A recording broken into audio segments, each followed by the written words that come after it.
कैसे दोस्तों आप सभी। तो चलिए आज मैं आपको बताने वाला हूँ find the zeros of the following quadratic polynomial and verify the relationship between the zeros and the coefficient. तो सबसे पहले नंबर का जो क्वेश्चन दे रखा है वो हमें दे रखा है x square minus two x minus.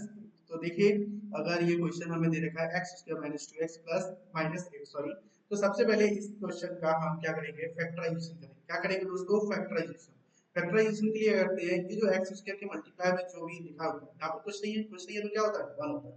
इस वन का मल्टीप्लाई कर देंगे हम 8 से, मतलब 8 क्या है यहाँ पर कांस्टेंट टर्म है, मतलब इसकी बदल नहीं सकती, माइनस 8 8 ही रहेगा और ये दोनों वैल्यू क्या है, बदल सकती है। ठीक है, तो 1 का 8 से मल्टीप्लाई किया तो कितना आएगा, ब्रैकेट में समझाने के लिए लिख देता हूँ 1 का और माइनस 8 से मल्टीप्लाई किया तो माइनस 8।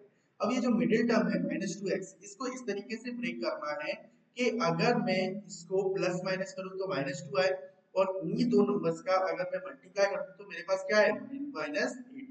तो चलिए स्टार्ट करते हैं। एक्स स्क्वायर मैं यहाँ पर क्या करता हूँ, माइनस 4x और ये प्लस 2x। माइनस 8 को मैंने एज इट इज लिखा, माइनस 4x में से माइनस 4 में से प्लस 2 को माइनस करेंगे तो माइनस 2 आ गया, बिल्कुल सही है। और माइनस 4 का मल्टीप्लाई अगर मैं प्लस 2 से करूं तो कितना हो जाएगा, माइनस 8। मतलब ये वैल्यू भी हमें प्राप्त हो रही है। तो चलिए आप आई होप आपको ये समझ में आया होगा। अब चलते हैं इन दोनों में से कॉमन निकालते हैं। फर्स्ट स्टेप में से मुझे केवल x कॉमन दिख रहा है तो मैंने x ले लिया। यहाँ से क्या बचा, ओनली x, माइनस 4x में से x तो बाहर आ गया, क्या बचा ओनली 4। ठीक है, अब देखिए इन दोनों में से प्लस लिया, इन दोनों में से क्या कॉमन दिख रहा है मुझे, 2, तो मैंने 2 कॉमन लिया। यहाँ से क्या बचा, ओनली x, और यहाँ से क्या बचेगा, 2 तो बाहर आ गया तो यहाँ क्या बचेगा 4। अब देखिए इन दोनों में जो दोनों ब्रैकेट में सेम वैल्यू आनी चाहिए, तो यहाँ भी x माइनस 4 और यहाँ भी x माइनस 4। तो इन दोनों सेम वैल्यू को मैं एक बार लिख देता हूँ और सर दूसरा जो ब्रैकेट बनेगा उसमें क्या लिखूंगा, ये जो बाहर की वैल्यूज है मतलब x और ये क्या है प्लस 2। तो ये क्या है दोस्तों, हमारे पास फैक्टराइजेशन आ गया। क्या आ गया, x square minus 2x minus 8 के फैक्टराइजेशन। तो मैं लिख सकता हूँ so the value of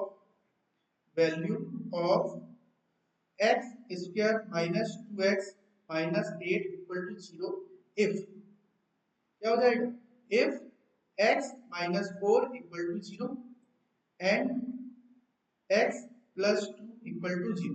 x minus 4 equal to 0 मतलब x equal to minus 4 equal to सर जाएगी, क्या हो जाएगी, प्लस 4। ठीक है, तो x की वैल्यू क्या हो जाएगी, ठीक है, मतलब ये हमारे पास क्या निकल के आ गया, ये हमारे पास अल्फा की वैल्यू, अल्फा मतलब समझ रहे हो ना, अल्फा मैंने बताया था आपको, अल्फा मतलब 0। ठीक है, और यहाँ से अगर मैं इसको सॉल्व करूंगा तो ये प्लस 2 इक्वल टू सर जाएगी, किसका हो जाएगा, माइनस 2। ये भी वैल्यू निकल गई, मतलब ये वैल्यू किसकी निकल के आई, ये वैल्यू निकल के आ गई बीटा, मतलब जीरोस है, मतलब अल्फा और beta is the zeros of quadratic polynomial, ऐसे ऐसे समझो। तो मैं लिख सकता हूं so the zeros, so the zeros of x, so the zero ऐसे लिख, सो द जीरोस आर, क्या हो जाएगा, एक तो 4 और दूसरा क्या है दोस्तों एंड माइनस 2। ये हमारा समझ में आया। अब देखिए जीरोस निकल के आ गई, मतलब अल्फा प्लस बीटा की वैल्यू निकल के आ गई। अब हमें रिलेशन बताना है, रिलेशन किसमें बताना है, रिलेशन बताना है जीरोस एंड कोएफिशिएंट में। तो रिलेशन जब बताते हैं तो हम स्टार्ट करते हैं sum of zeros, sum of zeros का फॉर्मूला क्या होता है, का फॉर्मूला होता है माइनस बी अपॉन ए। इसका एक और फॉर्मूला होता है, वो होता है minus coefficient, coefficient of x divided by coefficient of x square. ठीक है, तो सम ऑफ जीरोस क्या होती है, सम ऑफ जीरोस मतलब अल्फा प्लस बीटा, माइनस लगा हुआ है माइनस लगा दिया, बी बी मतलब x का कोएफिशिएंट, देखो x का कोएफिशिएंट यहाँ पर क्या दिख रहा है आपको, 2 दिख रहा है, 2 भी कौन सा माइनस 2, तो मैंने माइनस 2 लिखा। ए मतलब coefficient of x square, x square का कोएफिशिएंट यहाँ पर देखो, एक्स स्क्वायर का कोएफिशिएंट कुछ नहीं था मतलब 1 है, तो मैंने भी यहाँ भी 1 लिख दिया। अल्फा की वैल्यू यहाँ से कितनी निकल के आई थी 4, तो 4 लिखा। बीटा की वैल्यू क्या निकल के आई थी, बीटा की वैल्यू निकल के आई थी -2, तो मैंने -2 लिखा। 4 अच्छा 4 प्लस माइनस माइनस 2 हो गया, 4 - 2 कितना हो गया 2। एक तरफ का सारा सॉल्व किया, वैल्यू कितनी आई 2।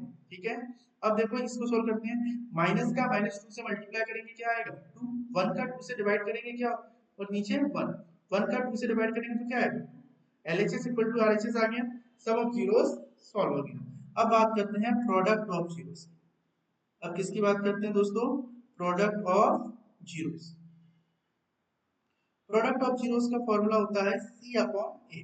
क्या होता है दोस्तों, C अपॉन, या फिर होता है constant term, constant term divided by, क्या हो जाएगा, कोफिशिएंट ऑफ, मैं शॉर्ट में लिखूं coefficient of x square.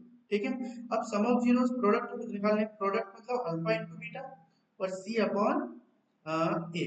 Alpha क्या हो जाएगा, अल्फा मतलब 4, प्रोडक्ट बीटा मतलब -2, और सी मतलब कांस्टेंट टर्म, कांस्टेंट टर्म क्या दे रखी है, कांस्टेंट टर्म है देखो -8, क्या दे रखी है -8, तो मैंने यहाँ पर -8 लिखा।